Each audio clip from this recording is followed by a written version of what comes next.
प्यारे बच्चों, आज इस वीडियो में क्लास 10 के मैथ सब्जेक्ट के चैप्टर 5 अर्थमेटिक प्रोग्रेशन की एक्सरसाइज 5.1 के क्वेश्चन नंबर 1 को सॉल्व करेंगे। यहाँ पे इसके 4 पार्ट हैं। हमने पहले फर्स्ट पार्ट लिखा है। क्या कहता है? In which of the following situations does the list of numbers involved make an arithmetic progression and Y.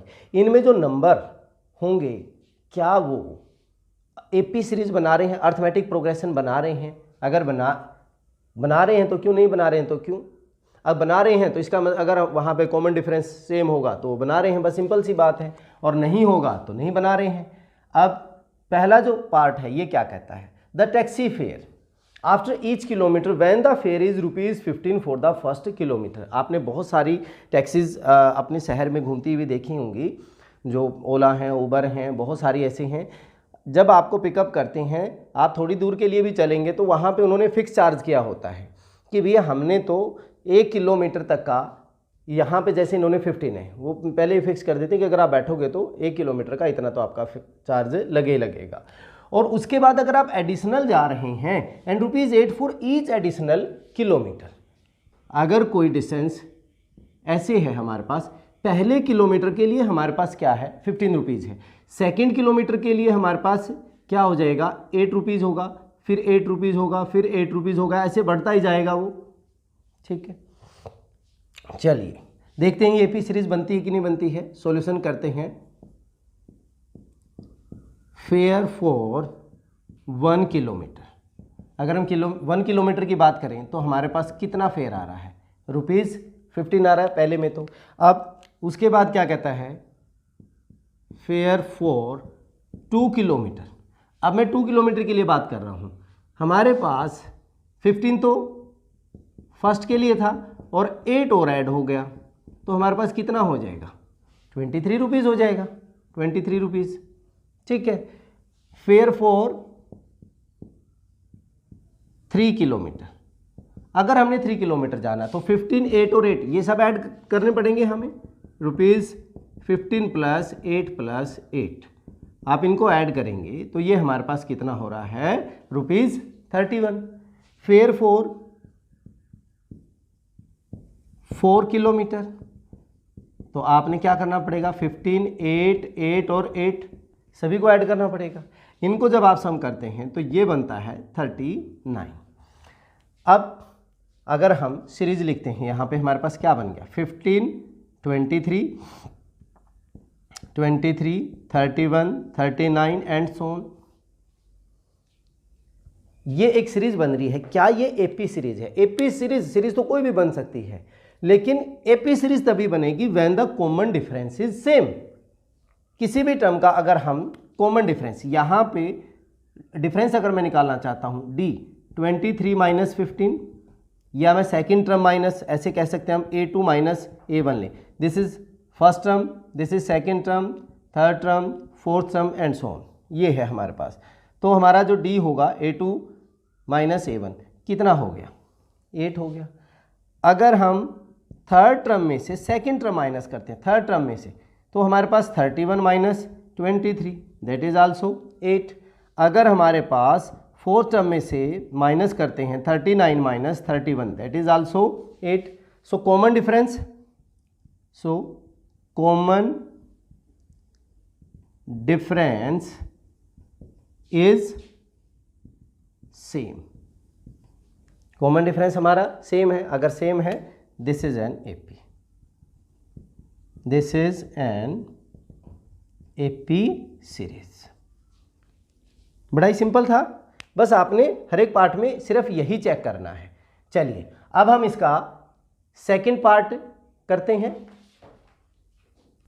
1 का second part, the amount of air present in a cylinder. एक सिलेंडर है, उसमें जो एयर की अमाउंट है, when a vacuum pump, एक vacuum pump उसमें लगा दिया हमने, रिमूव्स, वो हटा देता है, रिमूव कर देता है 1/4 of the air remaining in the cylinder eight A time. अगर आप एक बार पंप लगाते हो तो उसका जितना भी है उसका 1/4 रिमूव कर देता है। ठीक है। लेट हम स्टार्टिंग में मान लेते हैं फर्स्ट, उसमें let volume of volume of air present in cylinder क्या है, V मान लिया हमने, ठीक है, V स्टार्टिंग में V था। तो सेकंड टाइम में हमारे पास उसने कहा कि 1/4 तो उसका रिमूव कर दिया। किसी का भी अगर हम बात कर रहे हैं 1/4, 4 में से 1 पार्ट रिमूव कर दिया तो कितना बचेगा, 3/4 ही तो बचेगा, नेचुरली है। तो हमारे पास फिर हम नेक्स्ट स्टेप में क्या करेंगे, volume of air present in cylinder in first step. हमने एक स्टेप क्या किया, एक बार पंप लगाया, तो फर्स्ट स्टेप पे हमारे पास प्रेजेंट कितनी हो जाएगी, यहाँ पे 1/4 चला गया वहाँ से, तो 3/4V।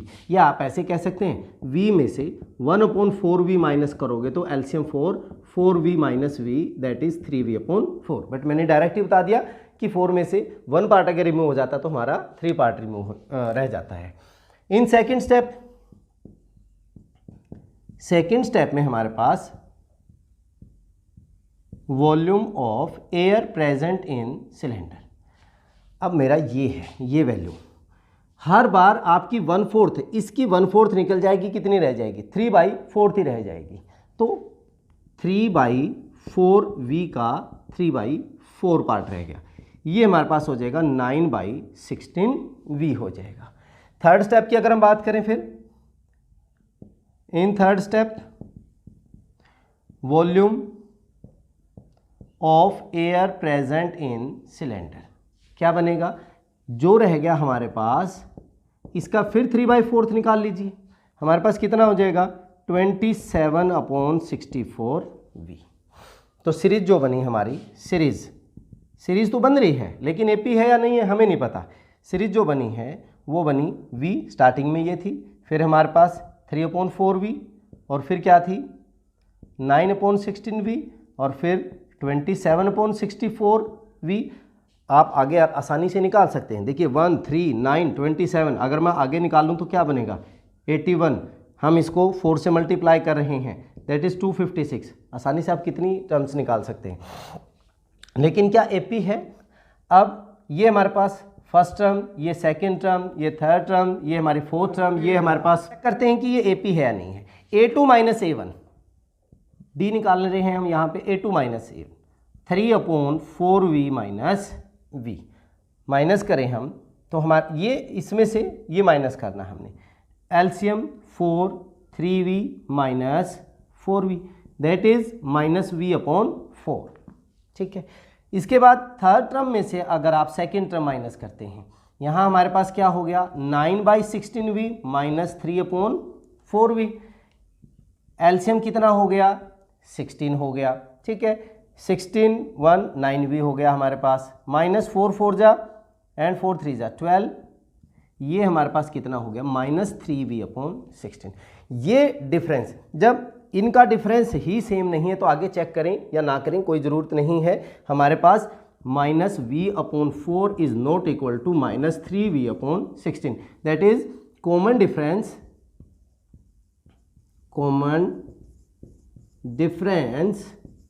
इज नॉट सेम, ये सेम नहीं है, इसलिए this is not an AP series, ये एपी सीरीज नहीं हो सकती। आसान सा था। चलिए अब हम इसका थर्ड पार्ट करते हैं। देखिए थर्ड पार्ट में क्या कहता है, the cost of digging a well after every metre of digging when it cost ₹150 for the first metre. अगर हम एक वेल को डिग कर रहे हैं और जब हम एवरी मीटर पे जाते हैं, अगर हम फर्स्ट मीटर की बात करें क्योंकि वहाँ पे हार्ड है तो उसके कॉस्ट ज़्यादा लेते हैं, वो है ₹150। बट जितना भी हम नीचे जाते जाएंगे हर एक मीटर के लिए, एवरी मीटर के लिए कितने रुपीज़ इंक्रीज होंगे 50। अगर हम ऐसे बात करें, ये हमारे पास वेल है, हम डिग कर रहे हैं फर्स्ट मीटर के लिए, फर्स्ट मीटर के लिए यहाँ पे इन्होंने कितने रुपए लिए 150। अगर आप नीचे एक और मीटर जाते हो तो यहाँ पे ₹50 लगेंगे, यहाँ तक जाते हो फिर ₹50 हो जाएंगे, यहाँ तक जाते हो फिर आपके ₹50 हो जाएंगे। ऐसे इंक्रीज जितना भी आप जाना चाहते हैं उतने ₹50 इंक्रीज होते जाएंगे। देखिए फिर सॉल्यूशन चेक करते हैं कि ये एपी सीरीज है कि नहीं है। कॉस्ट फॉर 1 मीटर, सिंपली लिख लेते हैं हम, कॉस्ट फॉर 1 मीटर। 1 मीटर की डिगिंग के लिए हमारे पास कितने हो रहे हैं ₹150। ये फर्स्ट मीटर के लिए है। और अगर हम 2 मीटर की बात करें तो दोनों ऐड होंगे, पहले ये होगा फिर इसके बाद यही होगा। कॉस्ट फॉर 2 मीटर्स, 2 मीटर्स के लिए हमारे पास ऐड हो जाएंगे, दैट मीन्स 150 + 50 और ऐड हो गया, तो रुपीज़ हमारे पास कितने हो गए 200 हो गए। Cost for 3 metres rupees first metre के लिए, फिर सेकंड के लिए, फिर थर्ड के लिए, सबको ऐड करेंगे, दैट इज़ रुपीज़ हमारे पास कितने हो जाएंगे 250 हो जाएंगे। इसके बाद एक और कर लेते हैं, कॉस्ट फॉर 4 मीटर्स, हमारे पास रुपीज़ क्या बनेंगे पहले मीटर के लिए, सेकंड मीटर के लिए, थर्ड मीटर के लिए एंड फोर्थ मीटर के लिए। तो हमारे पास कितना हो जाएगा टोटल ₹300। अब जो सीरीज़ बनी वो क्या बनी हमारे पास, सीरीज़ हमारी बन गई, फर्स्ट आया 150, सेकंड आया 200, थर्ड आया हमारा 250 एंड फोर्थ हमारे पास 300। ऐसे हम निकालते जाएंगे। अब let this is A1, this is A2, this is A3, this is A4 and so on. A2 minus A1, हम डिफरेंस ले रहे हैं D, क्या बना हमारा 200 माइनस 150, तो कितने रुपए आ रहे हैं 50 आ रहा है। A3 minus A2, third term में से ये माइनस करते हैं, 250 माइनस का 200, दैट इज ये भी हमारे पास कितना बना 50।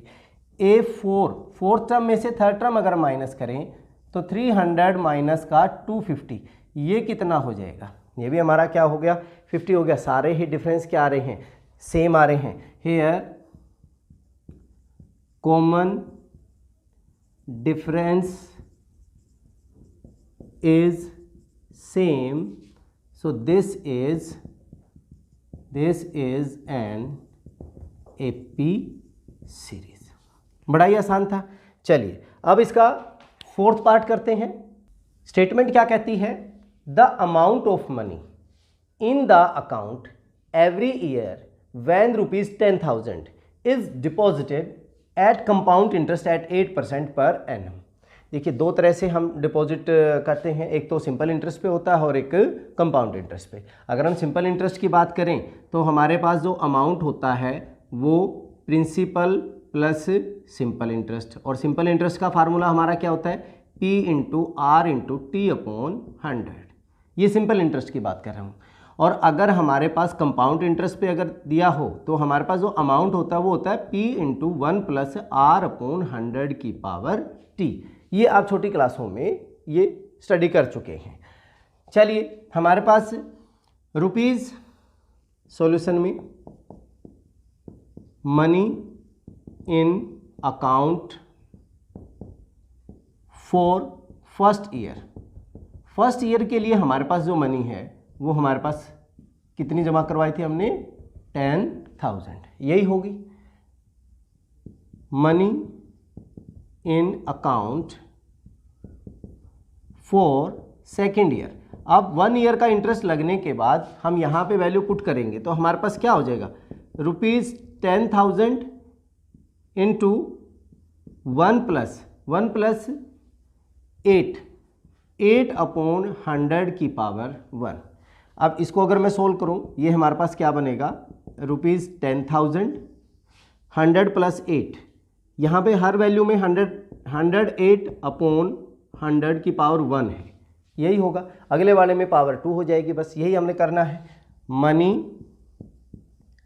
Money in account for third year, that is rupees हमारे पास क्या हो जाएगा 10,000 108/100⁻2। टाइम हमारे पास 2 ईयर्स के बाद हो गया तो 2 हो गया। अब अगर मैं सीरीज़ की बात करूं, देखिए सीरीज़ हमारे पास क्या बनी 10,000 इंटू 108/100। फिर नेक्स्ट जो बनेगी 10,000 108/100 की पावर 2। आगे अगर आप निकालोगे 10,000 108/100 की पावर 3 एंड सो ऑन। अब हमने ये चेक करना है कि ये एपी है या नहीं है। देखिए this is first term, this is second term, this is third term, this is fourth term and so on. D निकालना चाह रहा हूं मैं A2 माइनस A1। तो 10,000 इंटू 108/100 माइनस 10,000, ठीक है। ये वैल्यू सोल्व कर लीजिए आप। अगर हम नेक्स्ट में निकालते हैं A3 माइनस A2, हमारे पास क्या होगा 10,000 इंटू 108/100 का स्क्वायर माइनस 10,000 इंटू 108/100 का 100। यहाँ से अगर मैं सोल्व करता तो मेरे पास वैल्यू आती 10,000 कॉमन हो गया 108/100 माइनस 1, यही होता। ये वैल्यू क्या बन जाती है हमारे पास 10,000 दैट इज 8/100 आ गया हमारा। अगर आप इसको सोल्व करेंगे तो इनमें से हमारे पास क्या क्या कॉमन हो गया 10,000 भी कॉमन हो गया, 108/100 ये भी हमारा कॉमन हो गया। यहाँ पे वैल्यू क्या बची 108/100, यहाँ पे वैल्यू क्या बची हमारे पास 1 बची। ये तो वैल्यू यही आ जाएगी। दैट मीन्स 10,000 इंटू 108/100 और इंटू हमारे पास क्या बन गया 8/100। क्या ये वैल्यू और ये वैल्यू सेम है? नहीं है, यहाँ पे सिर्फ इतना है, इसके अलावा ये भी आ गया। तो हमारे पास आ गया कि A3 minus A2 is not equal to A2 minus A1। Common difference is not same, common difference is not same. So this is not an AP series. ये एपी सीरीज नहीं है। बहुत ही आसान था, चारों पार्ट बहुत ही आसान है। चलिए इस वीडियो में इतना ही। नेक्स्ट वीडियो में हम अगले क्वेश्चन के साथ फिर मिलते हैं। तब तक के लिए जय हिंद, जय भारत।